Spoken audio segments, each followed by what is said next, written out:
The graduation hall of St. Elizabeth Medical School sparkled with achievement and privilege. Designer dresses, legacy pins, and family crests adorned almost every guest, except me in my simple black dress from Target, clutching my place card like a battle wound. Cleaning lady, table 13. 8 years of mopping these halls, scrubbing these lecture rooms, and emptying these trash bins had led to this moment, but not for the reasons they thought. Mom. Sarah's voice cut through my thoughts. She looked radiant in her graduation robes, the gold honors cords glinting around her neck. You made it. I was worried you'd have to work. I wouldn't miss this for anything, sweetheart. I hugged her tightly, breathing in the familiar scent of her perfume, the expensive one her roommate's mother had given her, claiming every doctor needed a signature scent. Sarah, darling, a woman's voice trilled across the hall. There's our star student.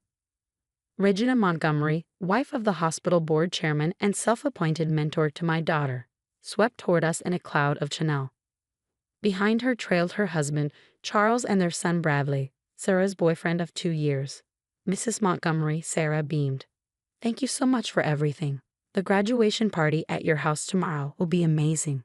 Regina's eyes flickered to me, then away, as if looking directly at me might somehow tarnish her designer outfit. Of course, dear. We consider you family. She paused delicately. Your mother is joining us. Oh, Sarah's smile faltered slightly. Yes, Mom's coming. She even took tomorrow night off from her work schedule. The heat of shame crept up my neck, not for myself, but for my daughter, my brilliant, accomplished daughter who still couldn't quite meet my eyes when discussing my supposed occupation.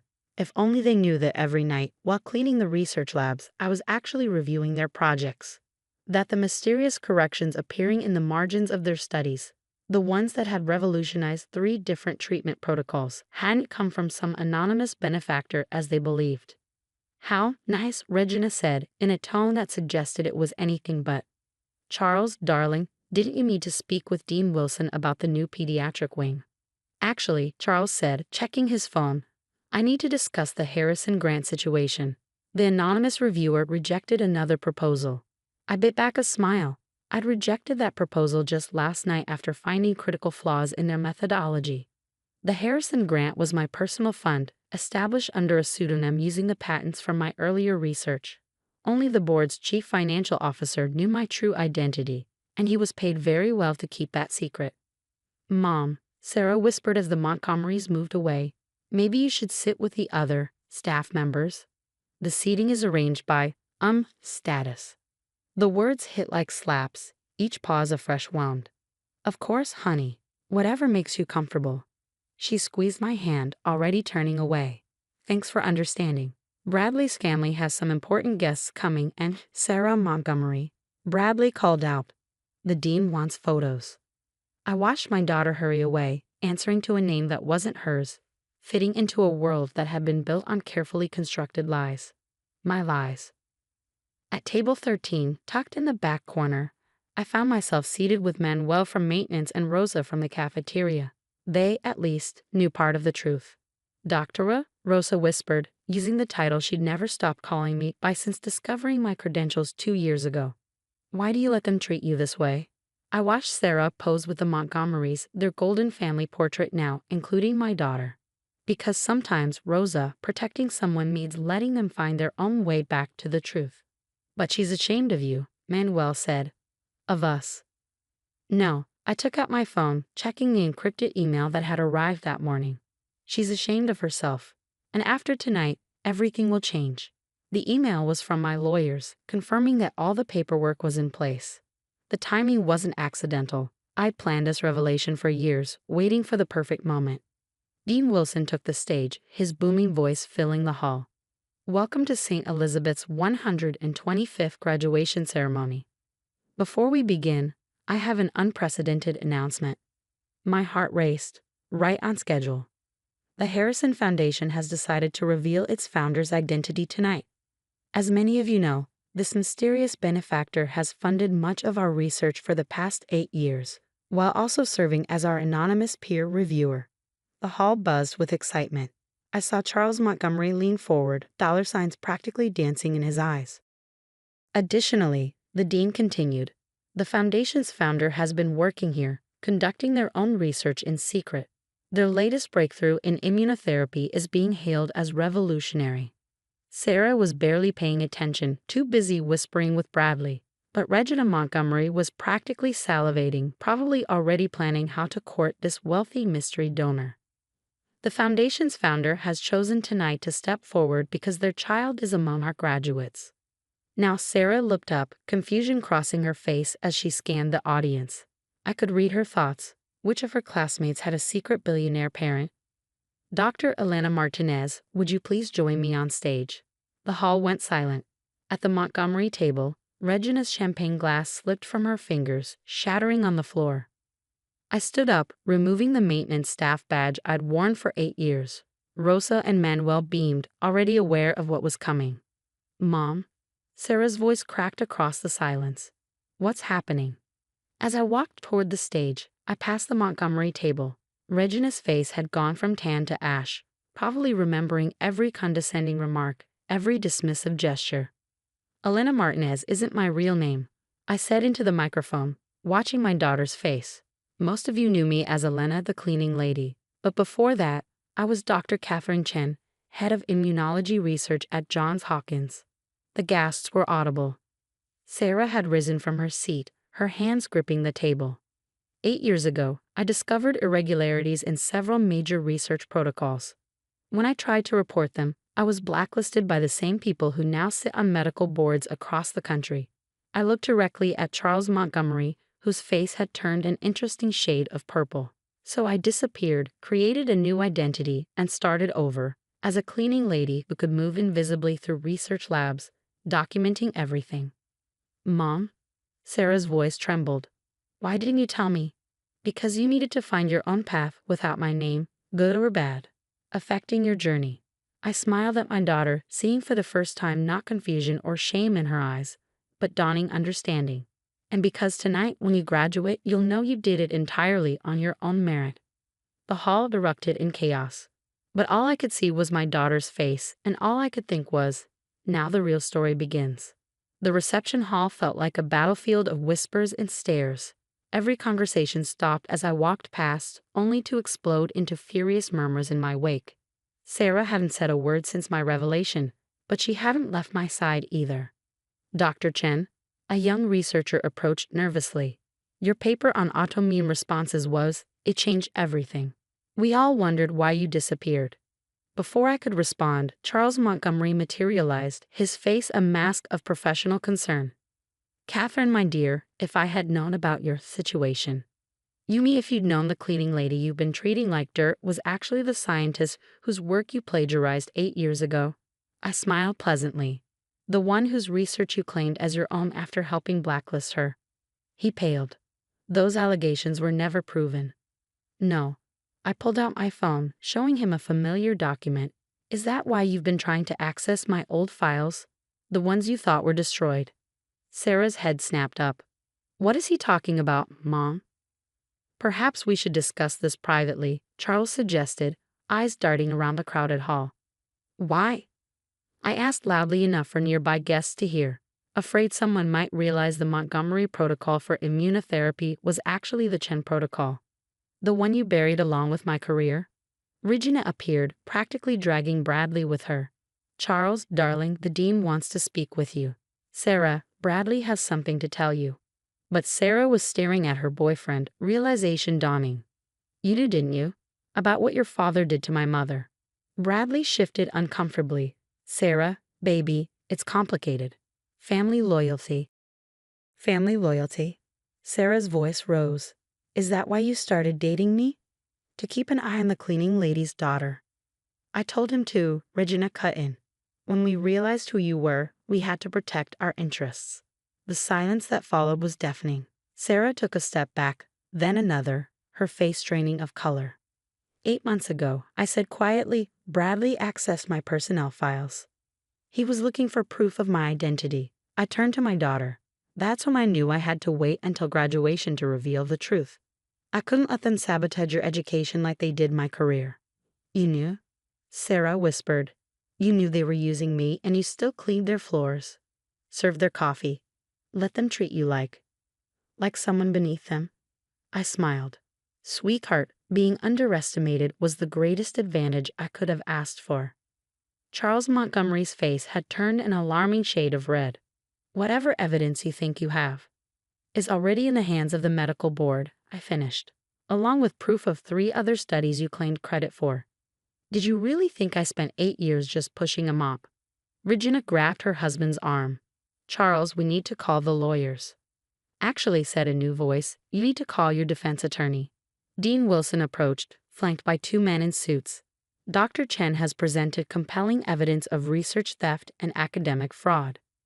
The Montgomery's hasty exit was a masterclass in practice dignity crumbling under pressure. Bradley tried to follow Sarah, but she stopped him with a look that could have frozen lava. The cleaning lady's daughter, she spat. That's what you called me when you thought I couldn't hear. How long were you going to wait to dump the scholarship charity case? Sarah, please, he reached for her hand. She yanked away. Don't touch me. Don't ever touch me again. As Bradley slunk away, Sarah turned to me, tears streaming down her face. Why, Mom? Why did you let me date him? Let me believe in them. Let me be ashamed of you. I led her to a quiet corner, away from the prying eyes and eager ears. Because you needed to see it for yourself. The prejudice, the manipulation, the casual cruelty of people who think status equals worth. But they hurt you. No, sweetheart, they tried to hurt me. But every time they looked down on me, every time they dismissed me as just the cleaning lady, they gave me more power, more access, more proof. Sarah wiped her eyes, smearing her perfect makeup. All those times I was embarrassed to introduce you, making excuses about your job. You were actually reviewing their research, weren't you? Those mysterious corrections everyone talked about were made during my night shift, I confirmed. Amazing what people will say in front of the cleaning staff. How many files they'll leave open on their computers. The Harrison Foundation. Named after your grandmother, my mother who cleaned houses her entire life to put me through school. I squeezed her hand. I never lied about being a cleaning lady, Sarah. I just never told them I was also a doctor with 3 PGs and 16 patents. A waiter approached with champagne. It was Manuel's son, Miguel, who winked at me as he served us. Congratulations, Doctora. The truth looks good on you. Sarah watched him go, recognition flickering. He's in my class. One of the top students. On a Harrison Foundation scholarship, I finished, along with 6 other children of our maintenance and cafeteria staff. Because talent doesn't care about social status, even if some people think it should. The reception continued around us, but the dynamics had shifted dramatically. Now people were falling over themselves to speak with the cleaning lady, to claim some connection to Dr. Catherine Chen. What happens now? Sarah asked. Now? I smiled. Now you graduate, Dr. Chen Martinez. And then, if you're interested, I have a research position open at my new facility. You have a facility. The Harrison Foundation bought the old Maxwell Institute last month. We're converting it into a research center focused on accessible healthcare and ethical medical research. I straightened her graduation cap. But first, I believe you have a speech to give as class valedictorian. Sarah's eyes widened. Mom, my speech, it's all about overcoming humble beginnings, about rising above. Then give it, I said firmly, because everything you said in that speech is true. You did work harder than anyone. You did earn your place here. The only thing that's changed is that now you know being humble doesn't mean being less. She hugged me fiercely. I love you, Mom, and I'm so proud to be the cleaning lady's daughter. Sarah's graduation speech brought the house down. Standing at the podium, she looked directly at where the Montgomerys had been sitting, their seats now conspicuously empty, and delivered a masterclass in elegant revenge.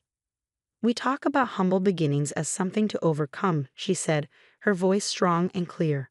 But today I learned that humility isn't a starting point, it's a compass. My mother taught me that lesson, not just by being a cleaning lady, but by choosing to be one.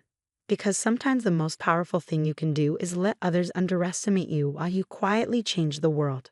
In the aftermath of the ceremony, the truth spread through the medical community like wildfire. By evening, 3 other research institutions had come forward with similar stories about the Montgomerys. Charles's career was imploding in real time, his phone buzzing constantly with calls from lawyers and board members. Dr. Chen. Dean Wilson caught up with us as we were leaving. The board is convening an emergency session. We'd like you to consider a position as our new head of research. I smiled, remembering all the times he'd walked past me in the halls, never once making eye contact. I appreciate the offer, but I have other plans. The Harrison Foundation's new facility, he nodded. Perhaps we could discuss a partnership. Perhaps, I said. After a complete audit of all your current research protocols, of course. I have some concerns about certain methodologies. He paled slightly, no doubt remembering various corners cut over the years. Of course. Complete transparency. As he hurried away, Sarah linked her arm through mine. You're enjoying this, aren't you? Just a little. I patted her hand. 8 years of biting my tongue has given me quite an appetite for justice. We were heading to the parking lot when we heard Regina Montgomery's voice. Sarah, please just listen. Sarah turned, her spine straight as steel. Unless you're here to apologize for using me to spy on my mother, I have nothing to say to you.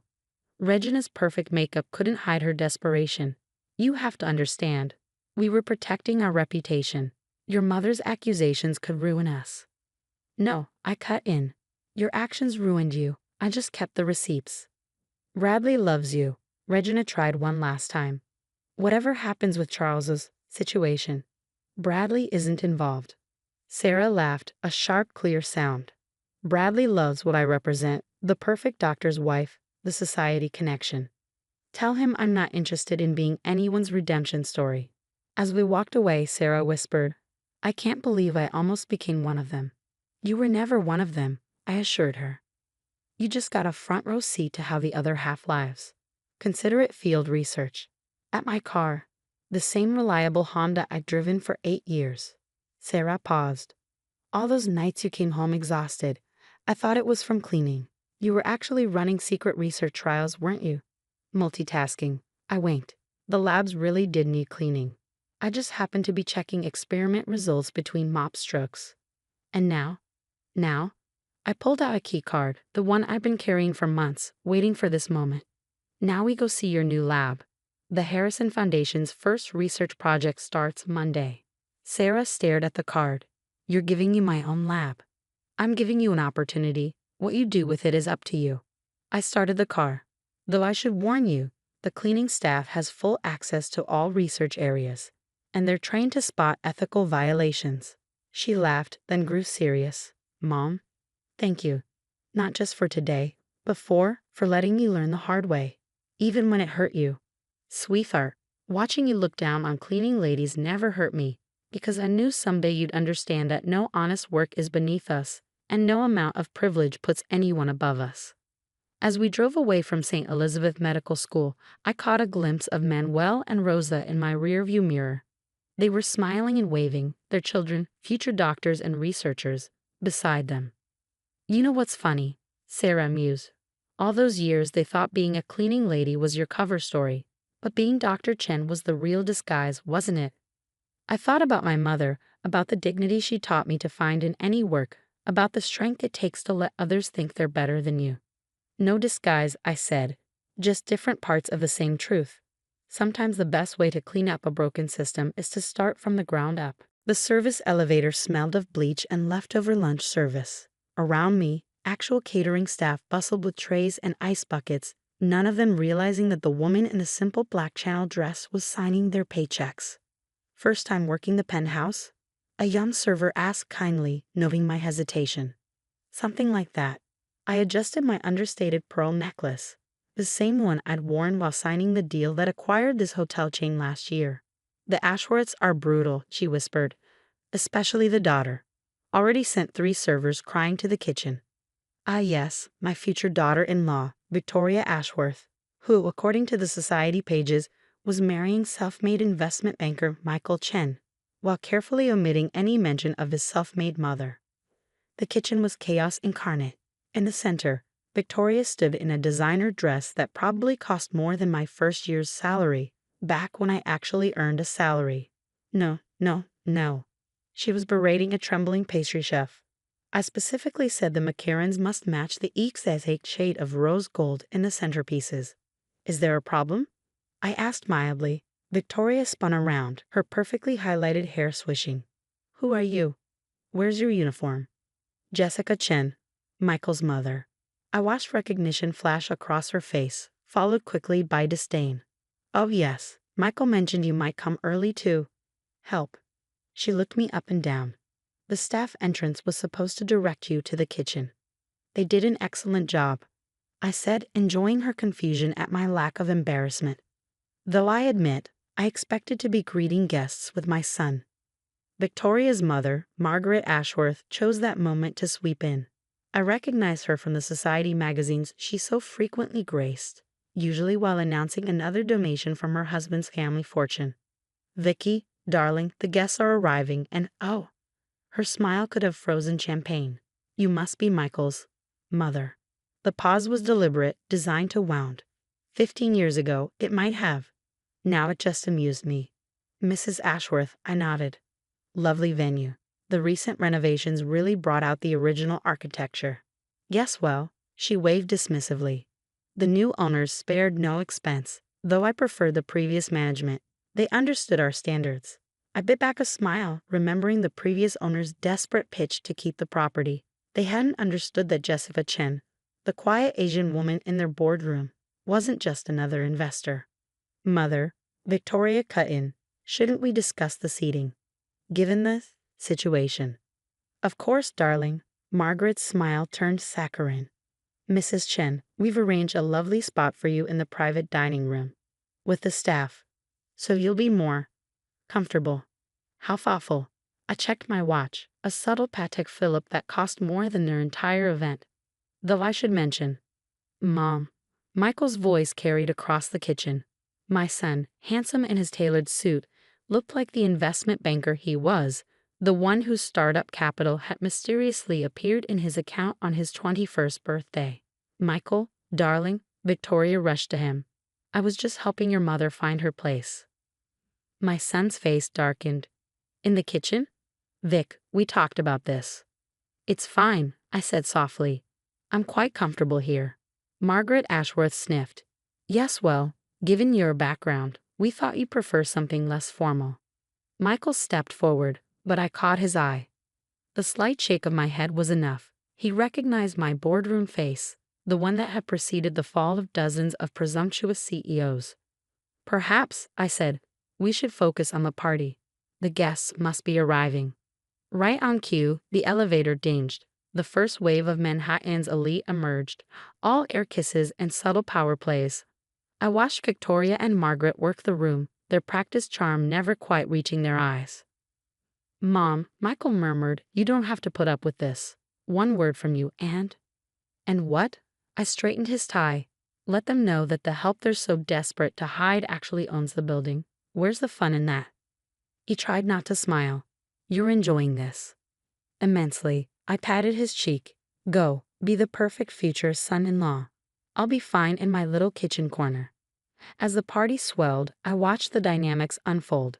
Victoria's father, Theodore Ashworth IUI, holding court with his country club cronies. Margaret subtly shepherding eligible debutantes away from her precious daughter's fiancé. And Victoria herself playing the role of society princess while shooting nervous glances at the kitchen. More champagne, madam? The same kind server from earlier appeared at my elbow. Thank you, Claire. I read her name tag. How long have you worked here? 3 years, she said. Though we're all nervous about the new ownership, there are rumors about changes coming. Good changes, I assured her. Better benefits, for one, and a policy against guest abuse of staff. She blinked. How would you know that? Before I could answer, Theodore Ashworth's booming voice cut through the crowd. And where is the mother of the groom? Surely she's not too intimidated to join us. The room quieted. Victoria looked stricken. Margaret's face pinched like she'd bitten a lemon. I stepped out of the kitchen, glass in hand. Not intimidated at all, Mr. Ashworth. Just appreciating your daughter's excellent taste in venue. Ah, there you are. He was red-faced from scotch and self-importance. Tell us, what do you think of all this luxury? Quite a step up from your usual circumstances, I imagine. The room held its breath.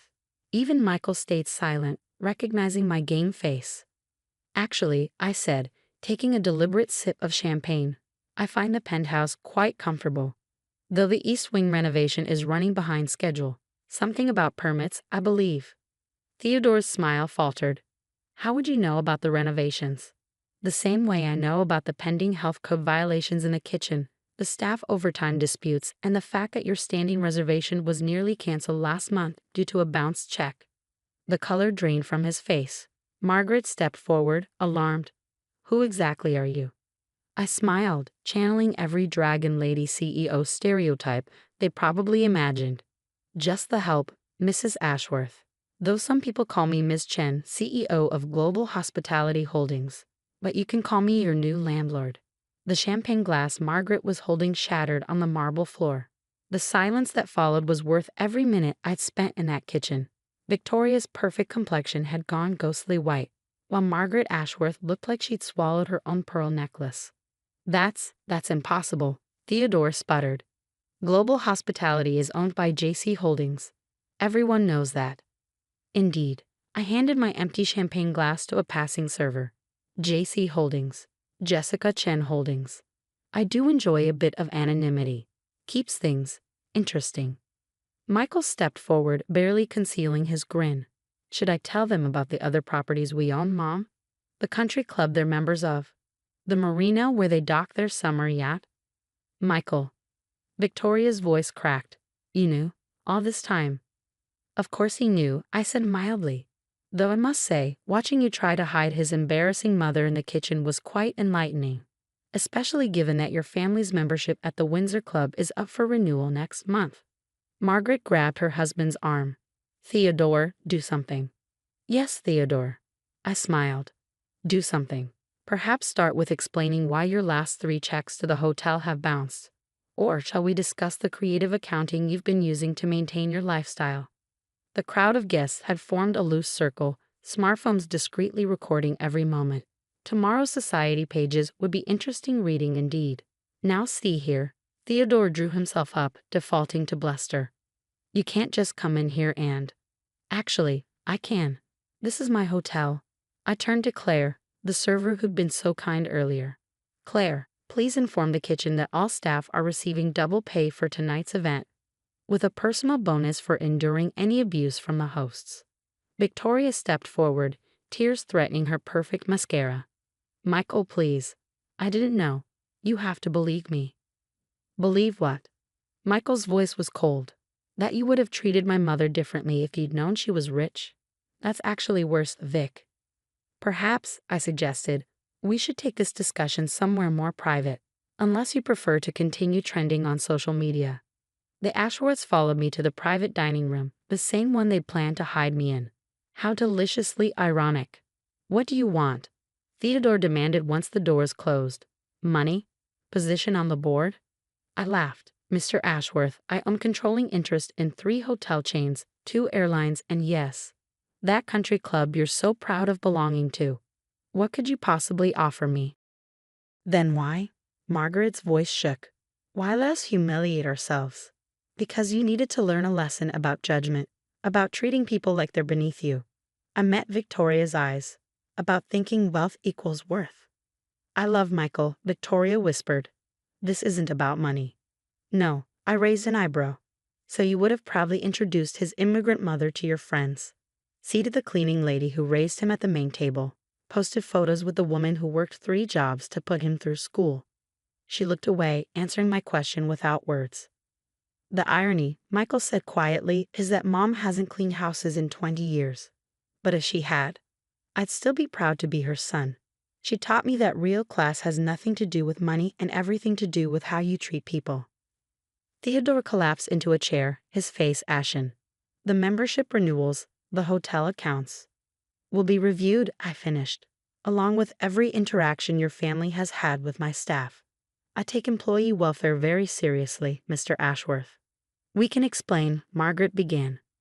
I'm sure you can. You can explain why you bounce checks while spending thousands on designer clothes, why you abuse service workers while pretending to be philanthropists. I checked my watch. You have 2 choices.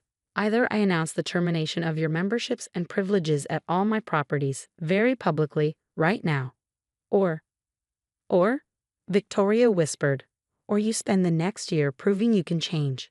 Starting with tonight, go back out there and personally apologize to every staff member you've mistreated.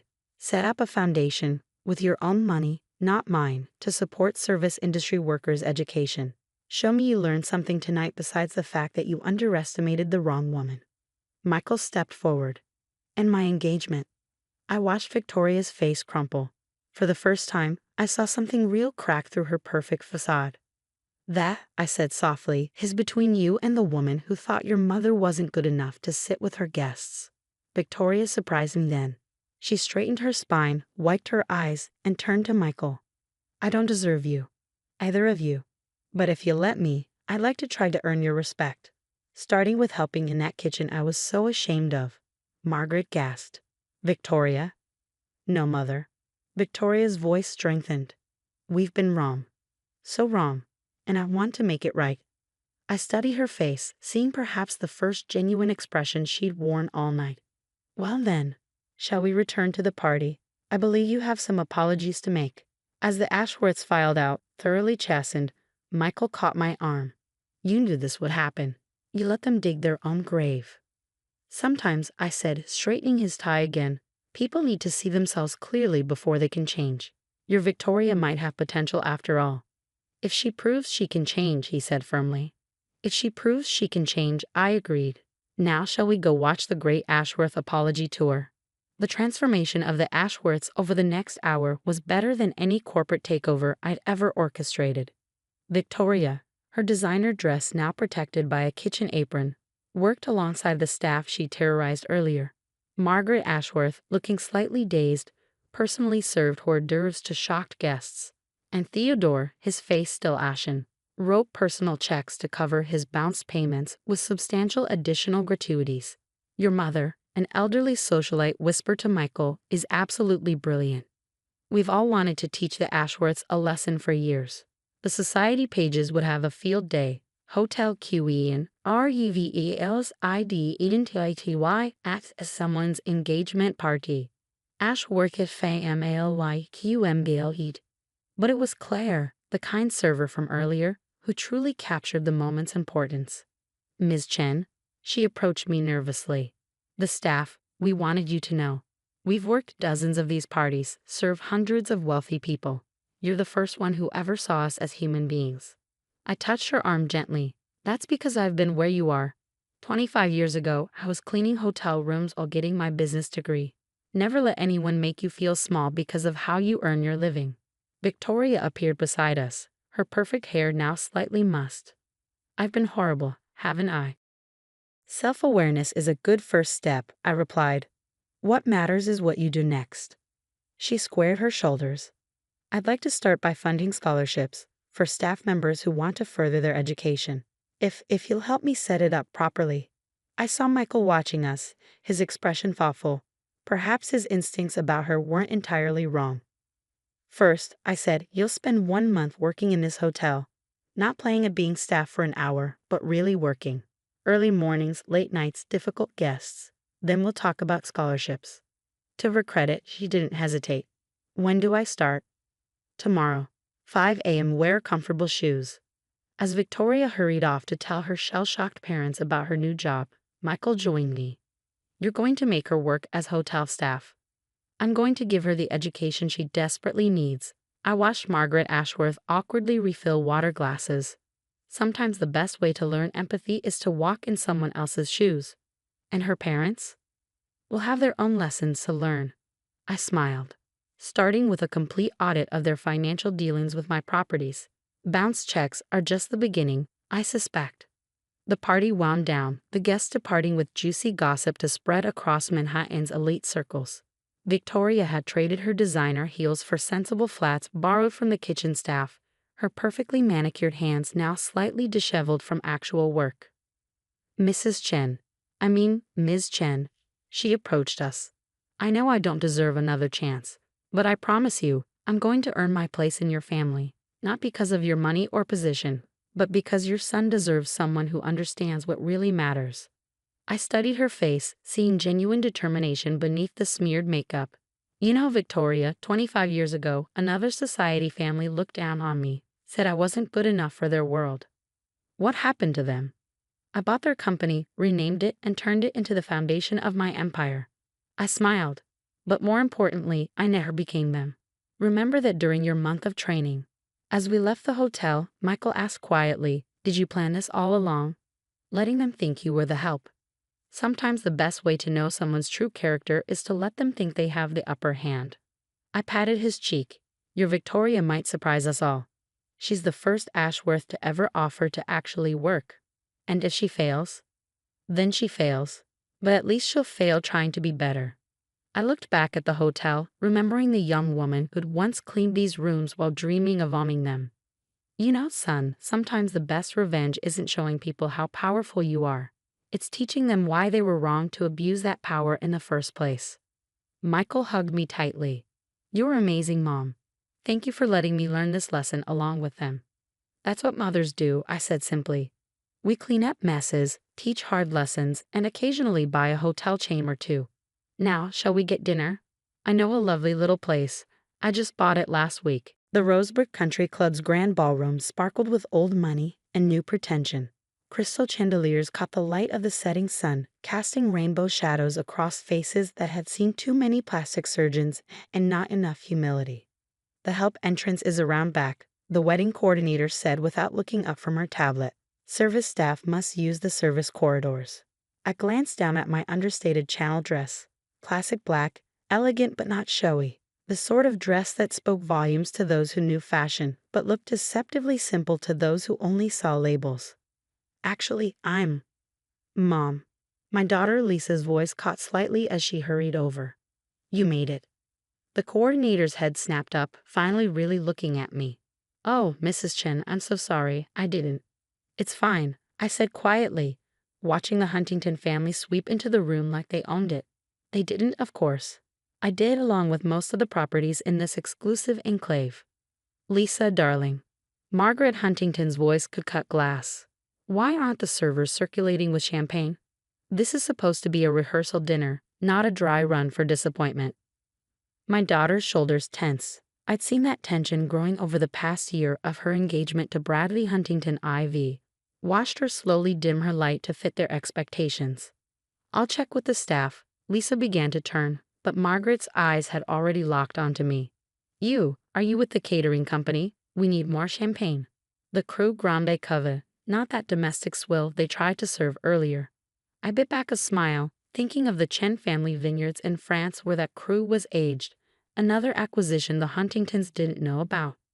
Mother, Lisa began, but I touched her arm gently. It's okay, sweetheart. I'll handle the champagne. Bradley appeared, looking uncomfortable in his perfectly tailored tuxedo. Lisa, Father wants to discuss the prenup adjustments. I washed my daughter's face carefully. Adjustments? Just some minor changes, Bradley assured her. Standard protections, really? Father's lawyers insisted. Of course they did. I murmured, thinking of the prenup my own lawyers had quietly prepared. The one that would protect Lisa's trust fund and her shares in Cheng Global from exactly this kind of family. Margaret was still waiting expectantly. Well, the champagne. Right away, I said smoothly, heading toward the service area. Behind me, I heard Bradley's sister Cordelia stage whisper to Lisa. Darling, you simply must speak to the help about proper attire.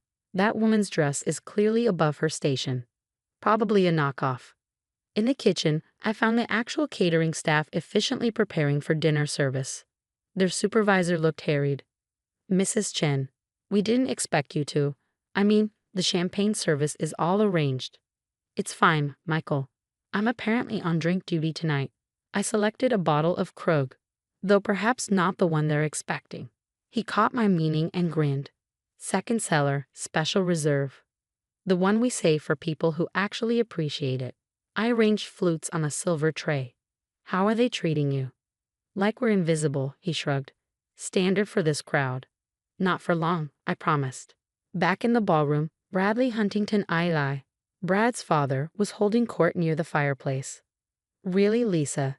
There's no need to be difficult about the new clauses. It's just good business to protect old family assets. My daughter's voice was smaller than I'd ever heard it. But my shares in my mother's. Your mother's modest investments shouldn't concern us, he waved dismissively. though I'm sure she did her best with whatever savings she managed to accumulate. I glided forward with the champagne tray. Krug Grande Cuvée as requested. Margaret seized a glass without looking at me. Finally, though I suppose we can't expect efficiency from temporary staff. Speaking of staff, Bradley II turned to Lisa. We should discuss downsizing your mother's role in the wedding. The photos, you understand. Appearances matter in our circle.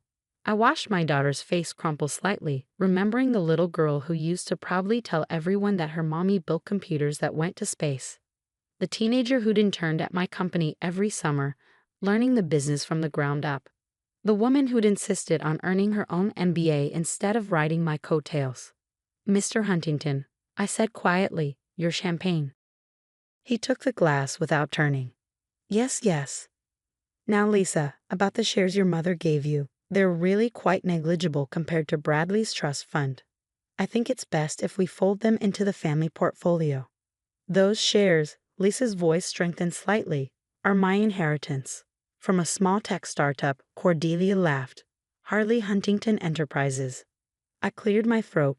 Actually, those shares are in Chen Global Technologies. Current market value, approximately $47 billion. The silence that followed was absolutely worth every second of playing server. Bradley II turned slowly. What did you say? Chen Global Technologies, I repeated. You might know us better as CGT Space Systems, the company currently contracted to provide navigation software for NASA. Or perhaps you're familiar with our medical technology division, the one that just acquired Huntington Medical last month. Margaret Huntington's champagne glass slipped from her fingers, shattering on the marble floor. Mom, Lisa said softly, a smile playing at her lips, I think they finally recognize you. The silence in the ballroom was thick enough to cut with one of the silver butter knives the Huntingtons were so proud of. Bradley I's face had gone from aristocratic pale to alarming red. Margaret's voice faltered. You're Helen Chen. Actually, it's Dr. Helen Chen, Lisa said, standing straighter now. PhD in computer science from MIT, MBA from Stanford. Though you'd know that if you'd bothered to read her Wikipedia page instead of just assuming she was the help. Bradley IV stepped forward, looking bewildered. But you're so Asian, working class, beneath you? I raised an eyebrow. Please finish that thought. I'm curious which prejudice you'll land on. Now see here, Bradley II blustered. This is clearly some sort of setup. A practical joke. Like the joke of trying to seize my daughter's shares through a prenup clause. I set down the champagne tray. Or the joke of buying up medical technology patents that mysteriously appeared right after our corporate merger discussions.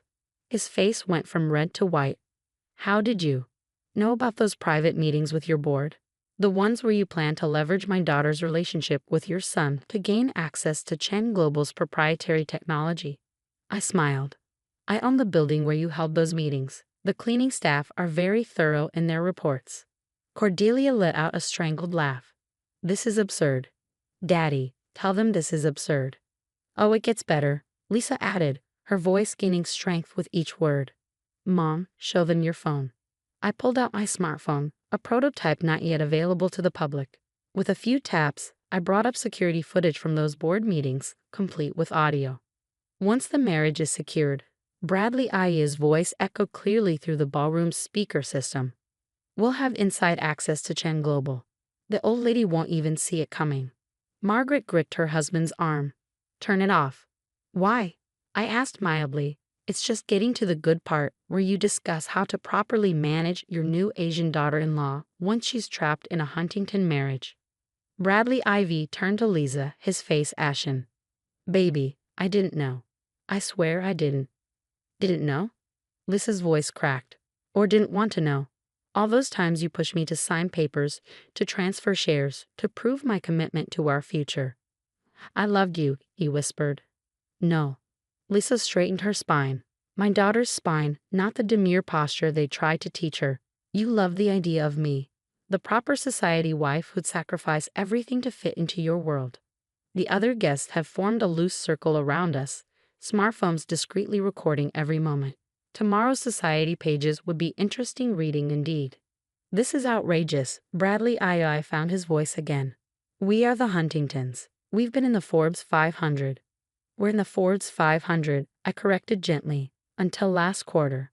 Which is why you needed this merger so badly. Why you pushed for this marriage so quickly. Comprehension dawned on Lisa's face. The rush to set a date. The pressure about the prenup.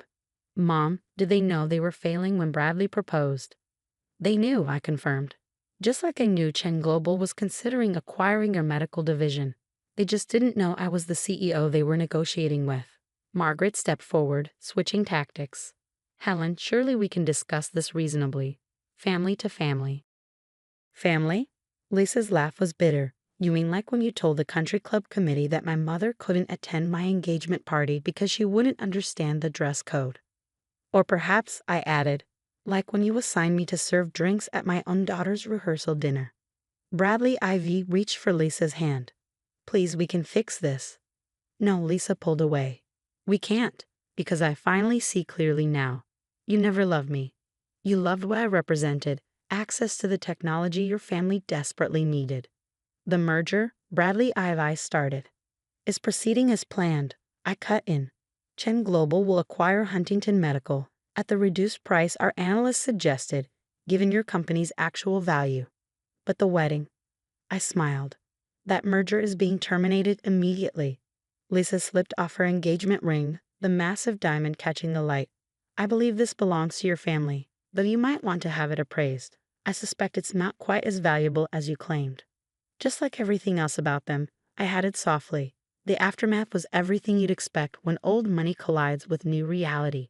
Bradley Ivy made threats about lawyers and connections, until I reminded him that my legal team had already documented their attempted corporate espionage.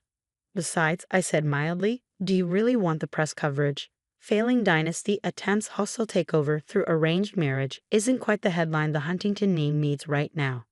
Margaret made one last attempt at damage control. Surely we can keep this private, handle it quietly.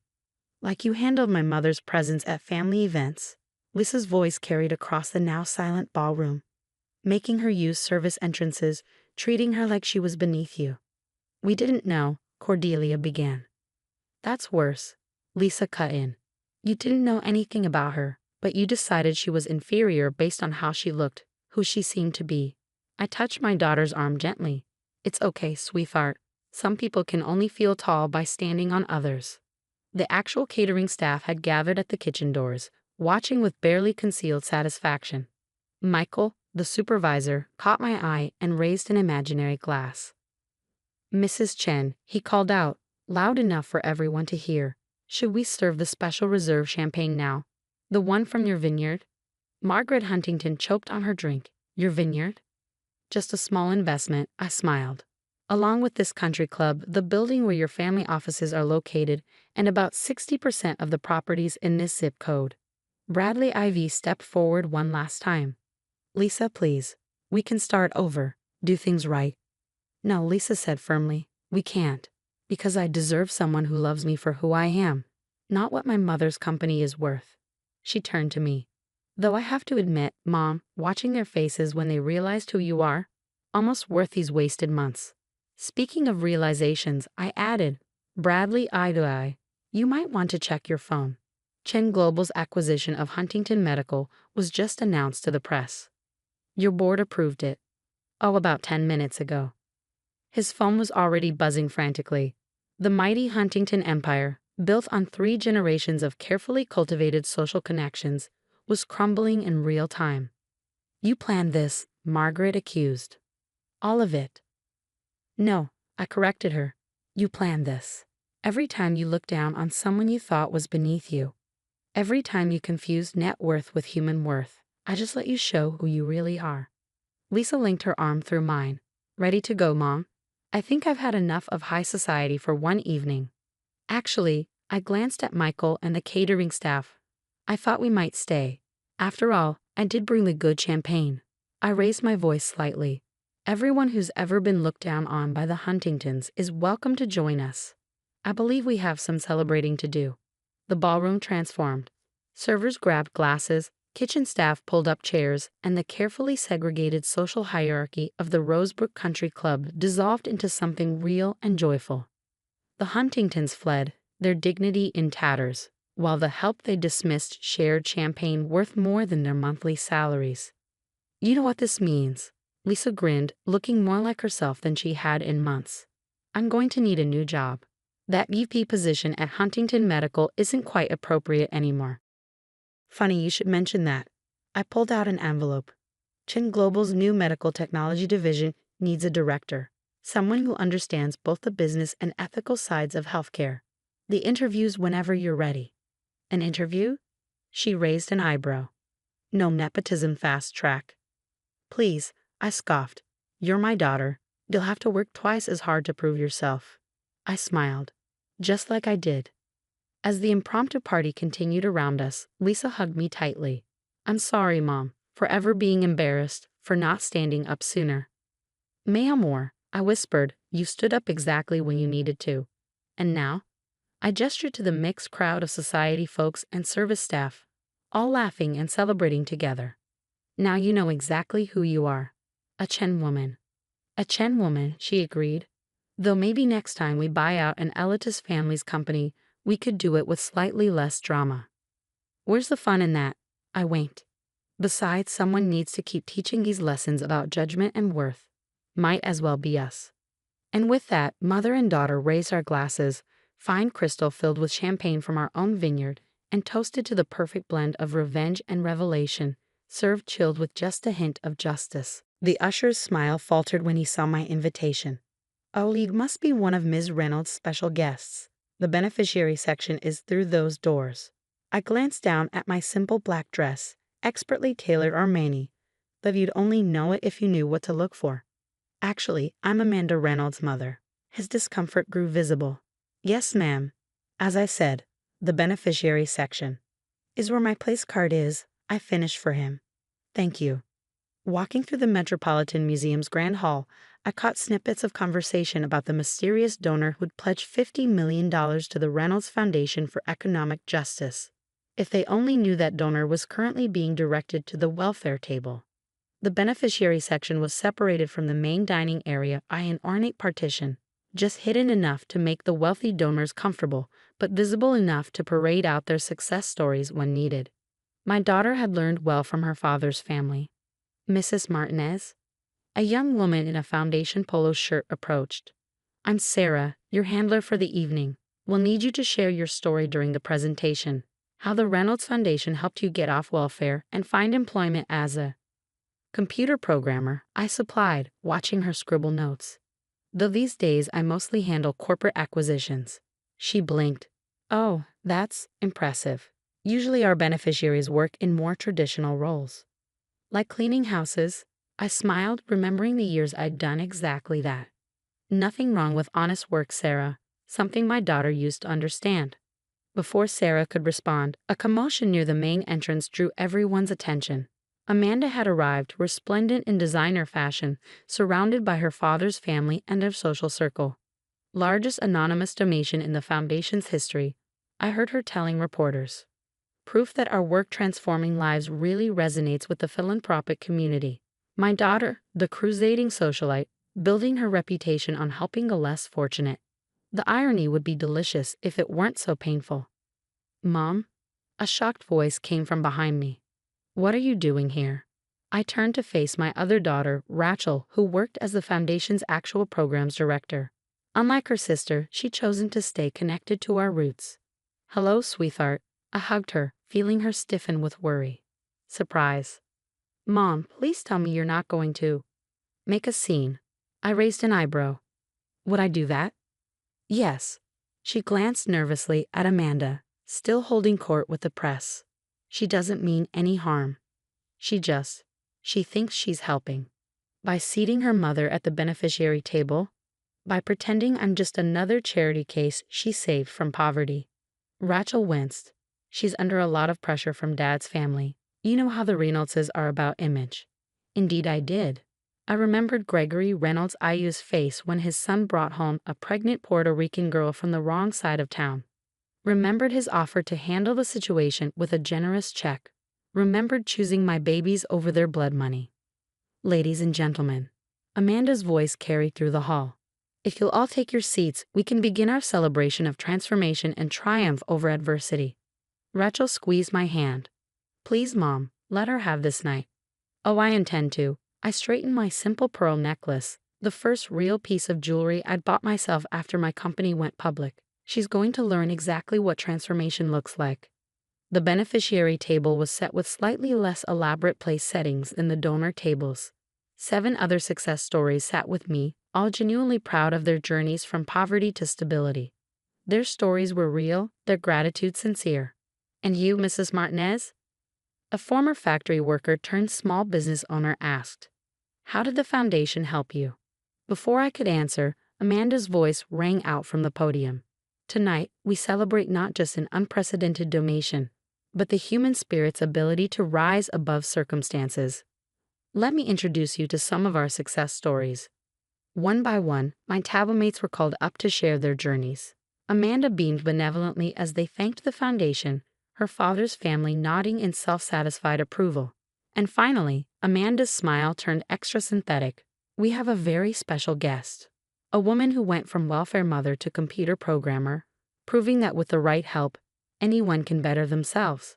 Please welcome my mother, Elena Martinez. The room's surprised murmurs were audible. Amanda had never publicly acknowledged our relationship before. I stood slowly, smoothing my dress. Actually, it's Elena Martinez Chen now. Has been for 15 years, though you've never used my married name. Amanda's smile froze. Mom, please. But you're right about one thing, I continued, walking toward the podium. I am a success story. A welfare mom who coded her first program on a borrowed laptop in a homeless shelter, who started a tech company while working as a cleaning lady, who built that company into Martinez Global Technologies while raising 2 daughters alone. The room had gone deadly quiet. In the front row, Gregory Reynolds' I's face was turning an interesting shade of purple. What you forgot to mention, I said gently, is that I did it without the Reynolds Foundation, without your father's family's money, without any help except my own determination and the kind of grit you only learn by climbing up from rock bottom. Security, Gregory Reynolds started to stand, but his wife yanked him back down. Oh, and that anonymous $50 million donation you're celebrating tonight? I smiled at my daughter's rapidly paling face. Consider it a lesson in humility from table 10, the welfare mom table. The explosion of camera flashes was almost blinding. Tomorrow's headlines would be spectacular. Tech billionaire reveals herself as foundation's mystery donor. At beneficiary table, Amanda gripped the podium, her perfect composure cracking. Mother, you're making a scene. No, Carino. I'm making a point. I turned to address the stunned audience. You see, I'm not here tonight as a success story. I'm here as a wake-up call. Because somewhere along the way, my daughter forgot the most important lesson I taught her. Dignity isn't determined by bank accounts. Rachel had made her way to the stage, tears streaming down her face. Unlike her sister, she kept our family name, worked in the trenches with actual welfare recipients, remembered where we came from. Tell them, Amanda, she pleaded. Tell them about the shelter, about how Mom used to let us sleep while she coded all night, about the day her first program sold. But Amanda was looking desperately toward her father's family. Gregory Reynolds' IUI had risen again, his aristocratic face twisted with rage. This is precisely why we wanted you to distance yourself from your background, he spat. Look at this circus. Circus? I raised an eyebrow. Is that what you call it when the help dares to succeed without your permission? When the cleaning lady turns out to own the building she scrubbed? A ripple of shocked whispers ran through the crowd. One of New York's oldest families was having its dirty laundry aired in front of the entire social registry. You have no right, Gregory started, but his wife touched his arm, finally reading the room.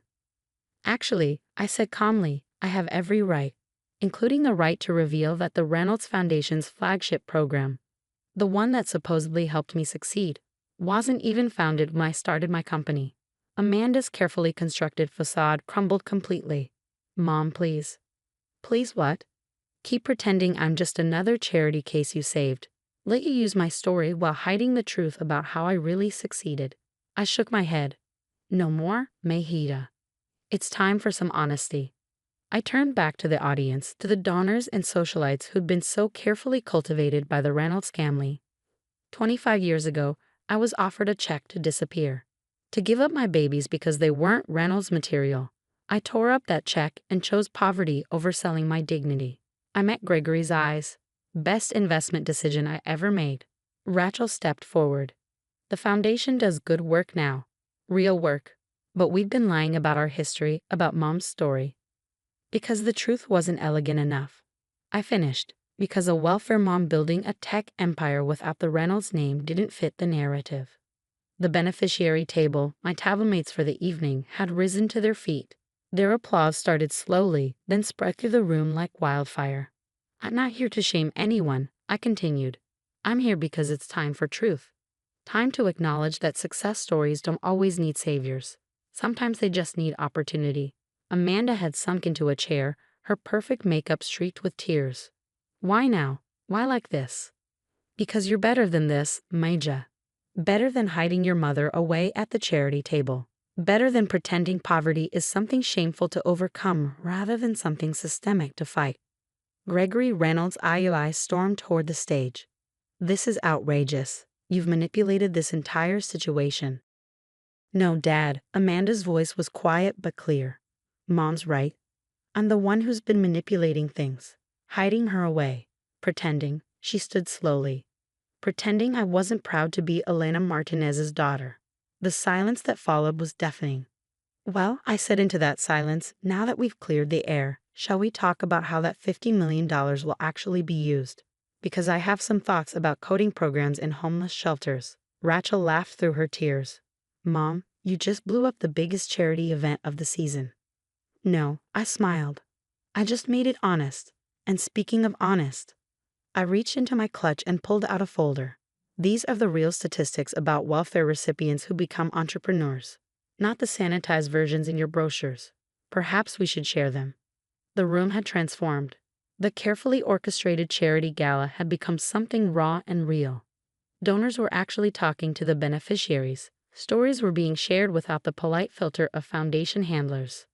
Mrs. Martinez Chen, my tablemate from earlier, approached. I'm starting a small business incubator in the Bronx. Would you consider? Email me Monday, I said.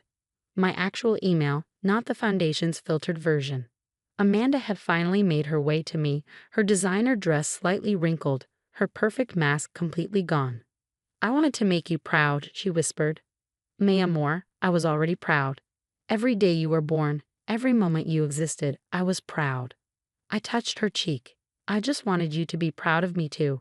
All of me, not just the sanitized version that fit the Reynolds image. Gregory Reynolds IUI made one last attempt. Amanda, think about what you're doing to the family name. The family name? She straightened her spine, my daughter's spine, not the Reynolds posture she'd learned at finishing school. Mom built an empire while living in a shelter. She's the name I should have been proud of all along. The aftermath of my revelation transformed the gala into something unprecedented in New York society circles. An honest conversation about privilege, poverty, and the complicated space between them. Your mother, a prominent socialite whispered to Amanda, is absolutely magnificent. Do you know how long we've waited for someone to puncture the Reynolds family's self-importance? The beneficiary table had become the center of attention, with actual CEOs and business leaders engaging in real discussions about entrepreneurship and opportunity. My tablemates were no longer props in someone else's story. They were the story. Mrs. Martinez Chen, a reporter approached cautiously. Would you comment on the significance of revealing yourself as both donor and supposed beneficiary tonight? I glanced at Amanda, who nodded slightly. I'd say it's significant that you use the word suppose. Too often, we create narratives about poverty that serve the storytellers rather than the truth. Tonight wasn't about embarrassing anyone, it was about honoring authenticity. Gregory Reynolds IUI had retreated to a corner, his social circle notably smaller than when the evening began. His wife, however, surprised everyone by approaching our table.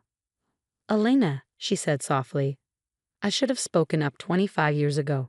When they offered you that check, I knew it was wrong. It's never too late to choose differently, Margaret, I replied. Your granddaughters turned out pretty amazing despite the family politics. Amanda and Rachel stood together now, their sisterly bond visible again after years of careful social distance. Rachel's practical blazer next to Amanda's designer dress somehow looked perfectly matched. The foundation needs restructuring, Amanda announced. Real programs, real stories, real impact. No more sanitized narratives. And no more beneficiary tables, Rachel added firmly. Next year, everyone sits together. I watched my daughters plotting change, remembering late nights in the shelter when they'd help each other with homework while I coded. They'd always been strongest together. Mom? Amanda touched my arm. Would you consider joining the foundation's board? Not as a donor or a success story, but as yourself. We need your perspective. And your tech expertise, Rachel added. Those coding programs you mentioned, we could really make a difference. I looked at my girls, really looked at them. Amanda's carefully constructed society persona had cracked, revealing the passionate advocate underneath. Rachel's quiet dedication to actual change had finally found its voice. On one condition, I said. We start with truth. About everything. Including the fact that my mother is a self-made billionaire who still makes her own coffee and takes the subway. Amanda smiled shakily.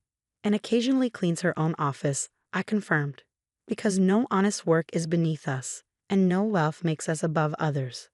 The evening wound down, but not in the usual way of charity galas. Instead of polite exits and air kisses, people lingered, talking, connecting, sharing real stories. You know what this means? Rachel grinned. Christmas is going to be interesting this year. Oh, I don't know. I adjusted my simple pearl necklace. The one that cost more than our entire first year in the shelter. I think Grandfather Reynolds might find his calendar surprisingly full this holiday season. Amanda laughed, her real laugh, not her society titter. Mom, you're terrible. No, mind ya, I'm honest. There's a difference. I gathered my daughters close. Now, who wants to get pizza? I know a great little place in our old neighborhood. In these clothes. Amanda gestured to her coucher gown. Perfect, I decided. Let's show Mario that his former dishwasher cleaned up nice, but still remembers where the best slice in town is. As we left the Metropolitan Museum, reporters called out questions about the dramatic evening. But they were asking the right questions now. About real programs, real change, real impact. Mrs. Martinez Chen, any final words about tonight's revelations? I paused on the steps, my daughters beside me. Just this. Success isn't about rising above your beginnings. It's about lifting others while staying true to who you are. And who are you? Someone called out. Me? I smiled. I'm just a welfare mom who learned to code, raised two amazing daughters, and never forgot where she came from. Now, if you'll excuse us, we have a pizza place to visit. Some stories are better told over New York's finest slice. And with that, 3 generations of strong women, dressed in culture and common sense, headed downtown to celebrate truth, transformation, and the kind of triumph that can't be contained in a charity gala narrative. The Ashworth estate buzzed with the controlled chaos of party preparations. Professional event planners scurried about, transforming the already opulent garden into a 6-year-old's fantasy playground. Everything had to be perfect for young Alexander's birthday, or so his paternal grandparents kept announcing to anyone within earshot. I adjusted my simple linen dress, Prada's latest, though you'd only know it if you really understood fashion, and watched the scene unfold. My daughter Sarah had warned me about the Ashworth's particular way of doing things, but seeing it in person was something else entirely. You. Yes, you. Margaret Ashworth's voice cut through the morning air like an expensive knife. The tables need to be coordinated with the color scheme. Surely the agency explained this. It took me a moment to realize she was addressing me. I touched the jade pendant at my neck, the same one I'd worn when signing my first billion-dollar contract. I'm not with the agency, I said quietly. Oh, she gave me a dismissive once-over. Kitchen staff then. Either way, the tables need arranging. Blue linens for boys, pink for girls. Try to keep up. Behind her, my daughter Sarah appeared, her face flushing with anger. I gave her a subtle head shake. After 30 years of building an empire from nothing, I learned that sometimes the best strategy was to let people reveal themselves fully. Mother, that's not. Sarah started. Sarah, darling, Margaret cut her off. The caterers need approval on the menu, though I've already taken the liberty of adjusting it. All that ethnic food you suggested, well, it's hardly appropriate for Alexander's friends, is it? I bit back a smile, thinking of the Michelin-starred restaurants I owned across 3 continents. What did you change? Not that it's any of your concern, Margaret sniffed, still not really looking at me, but we're going with proper food. Mini quiches, cucumber sandwiches, civilized choices. How fascinating, I murmured, watching her scroll through her phone. The latest model, running on chips my company designed. And the cake. European fondant, of course. None of that grocery store nonsense Sarah originally suggested. She finally glanced up. Why are you still standing here? Those tables won't arrange themselves. Mom, Sarah tried again. Please let me. It's fine, sweetheart, I smiled. I'm actually quite good at arranging things. Companies, investments, tables. The last part was lost on Margaret, who had already turned away to berate a flower arranger about the wrong shade of blue in the hydrangeas.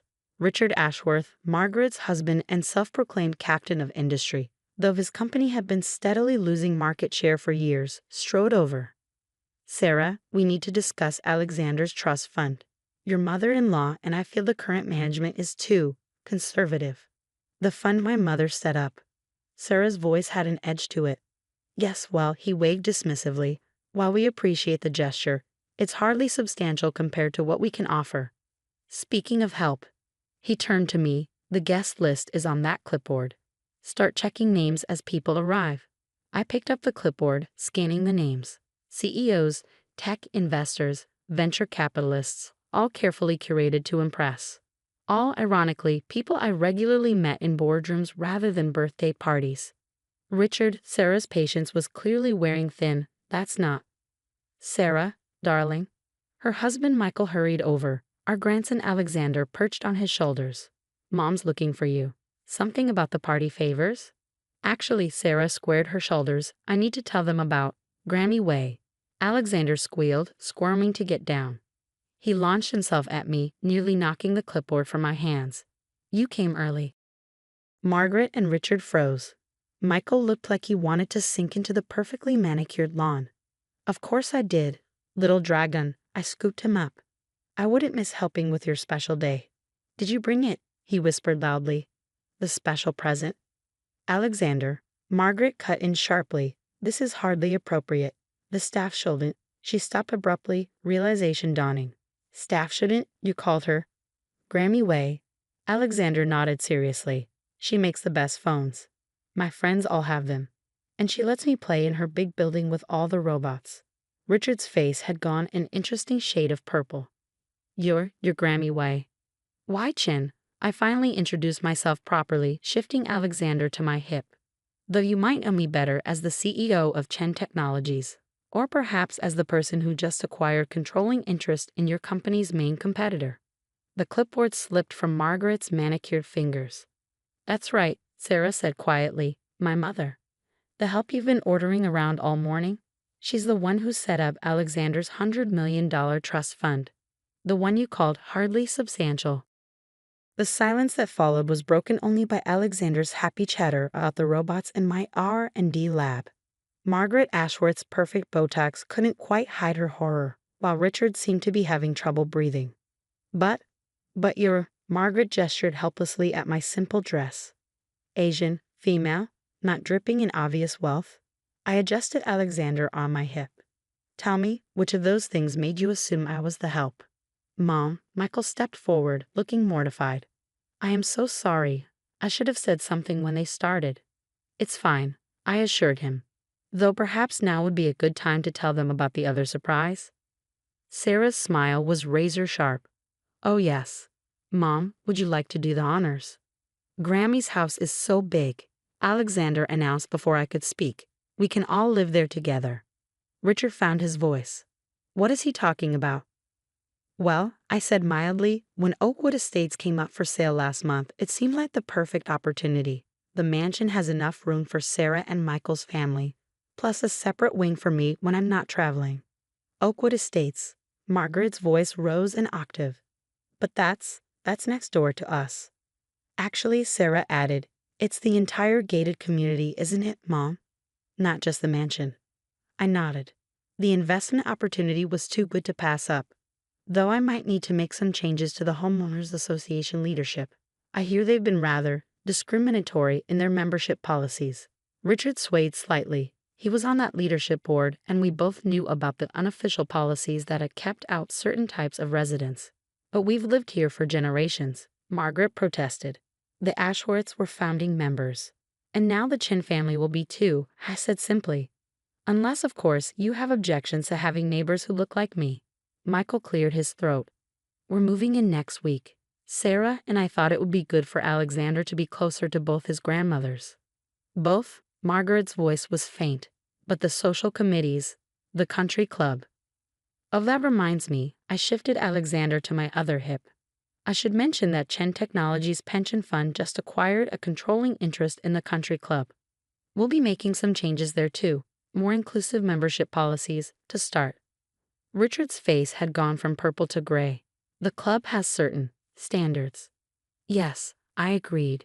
And those standards are about to change, just like the seating arrangement at this party. I gestured to the tables I was supposed to have been setting up.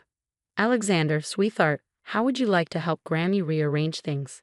I'm thinking one big table where everyone sits together. No more kids' table, he asked hopefully. No more any tables, Sarah confirmed. No more artificial divisions of any kind. Margaret made one last attempt. But the social hierarchy, the proper order of things, is changing, I finished for her. Just like it changed when a young immigrant woman with a computer science degree decided she could compete with the tech giants.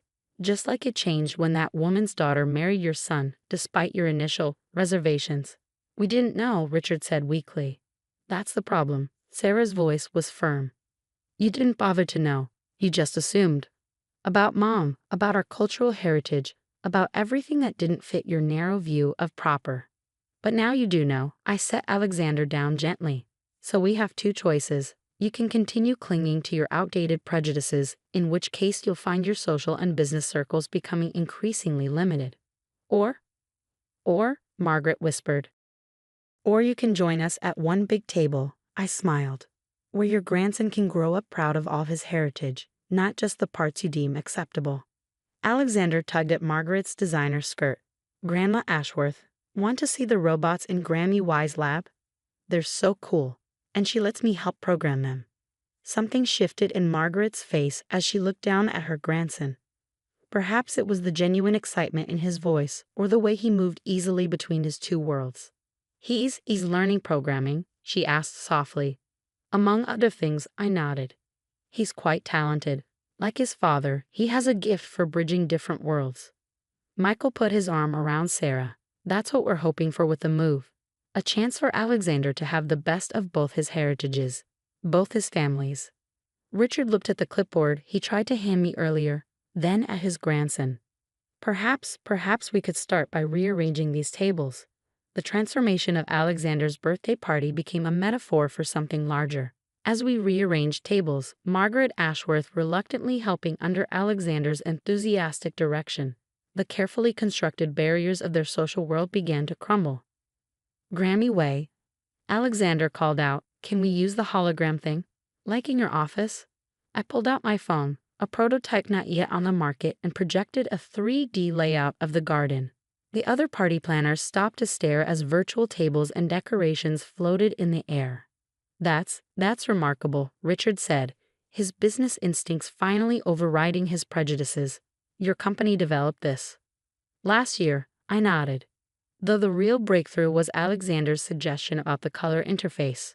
Wasn't it, little dragon? I made it rainbow, he announced proudly. Grammy Way says the best ideas come from seeing all the colors. Margaret watched her grandson manipulate the hologram with practiced ease. He really does understand the technology, doesn't he? He understands a lot of things, Sarah said quietly, including why his grandparents never wanted to visit Grammy Y's house, or why we never displayed Chinese New Year photos at family events. The weight of years of subtle exclusion hung in the air. Michael squeezed his mother's shoulder. Mom, Dad, this is your chance to choose differently. The party starts in an hour, I noted, checking my watch, a sophisticated piece of tech disguised as a simple timepiece. Just enough time to remake this into what it should have been all along, a celebration of Alexander's complete heritage. But the guests, Margaret began. We'll see exactly who we are, Sarah finished firmly. All of us. As if on cue, the caterers emerged with questions about the menu. Margaret started to step forward with her usual controlling manner, then hesitated. Perhaps, she looked at me uncertainly, perhaps we could incorporate some of those original suggestions. The ones I dismissed. Within the hour, the garden had transformed. Traditional Chinese lanterns hung alongside classic party decorations. The menu featured a sophisticated fusion of East and West. And most importantly, one long table stretched through the garden with no artificial divisions of any kind. It's perfect, Alexander declared, proudly wearing the traditional Chinese jacket I brought him over his party clothes. The guests began arriving, CEOs, venture capitalists, and social elites. Many did double takes when they realized who I was. More than a few had sat across from me in boardrooms or sought investments from my firm. Wai Chen, one tech mogul exclaimed. The Wai Chen? Richard, you never mentioned your grandson's other grandmother was. Was what? I asked mildly, enjoying Richard's discomfort. Capable of arranging tables. Margaret, to her credit, seemed to be trying. She stumbled through introducing me to her social circle, each revelation of my actual identity causing ripples of reaction. You'll all be hearing more about Chen Technologies, I announced to the gathered guests. We're expanding our presence in this community, starting with making sure it's truly a community, open to everyone with the talent and drive to succeed. Grammy Way. Alexander tugged at my dress. Show them the surprise. With a smile, I activated another hologram, this one transforming the garden into a magical space where dragons danced through the air and traditional Chinese symbols merged with modern technology. This is the future, I told the awestruck crowd. Not just of technology, but of society, a world where we celebrate all of who we are. Later, as the party wound down, Margaret approached me holding a plate of dumplings. These are quite extraordinary. My mother's recipe, I said. The same ones I made while coding my first startup in a garage. She was quiet for a moment. We've been so wrong for so long. Yes, I agreed simply. But Alexander deserves better than our old prejudices, so we'll learn to do better. Starting with Tuesday night dinners? She asked hesitantly. At your new home. Alexander keeps talking about the kitchen that cooks by itself. I smiled, watching my grandson teach his friends to use chopsticks while virtual butterflies danced around them. Dinner would be good. Though fair warning, my AI chef is programmed to make both quiche and dim sum. Perhaps, Margaret said slowly, it's time I learned to appreciate both. And there, in a garden where East met West and old money met new innovation, a different kind of merger began. One measured not in dollars or social status, but in the joy of a little boy who could finally celebrate all parts of who he was.